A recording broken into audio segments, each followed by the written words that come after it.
আজকে আমি করতে চলেছি 24 hour small versus big food challenge. তো ফুল এনার্জির সাথে আমি আর খুশি শুরু করি এই চ্যালেঞ্জ ভিডিওটা। আর আমি প্রথমেই চলে যাই ওর জন্য একটা ছোট ললিপপ কেনার জন্য, আর ও চলে যায় আমার জন্য এত বড় সাইজের একটা ললিপপ কিনতে। আর এই চ্যালেঞ্জের জন্য আমি বানাতে চেয়েছিলাম একটা বড় সাইজের মোমো, আর এই জন্য আমি ময়দাটাকে এত বড় ভাবে বেলেছিলাম। দেখা যাক যে আমি আর কতটা বেলতে পারি। তারপর এই চ্যালেঞ্জের জন্য খুশি কিনে নেয় একটা মিনি বার্গার, আর আমি কিনে নিই একটা বড় বার্গার, যেটা খাওয়ার পর আমার মনের মধ্যে গানটা ঠিক এইভাবে বাজছিল।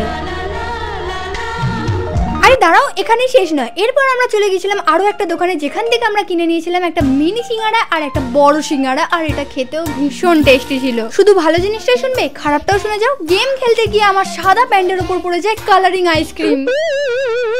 তবে এত কিছুর পরে আমি ব্লগ করা থামাইনি। আমি এরপরও অনেক স্মল এবং বিগ ফুড ট্রাই করেছিলাম। তো এই রিলেটেড একটা ফুল ব্লগ চলে এসেছে প্রিয়া মিত্র ব্লগ চ্যানেলে, গিয়ে দেখে এসো। আর আজকের মতো সবাইকে টাটা।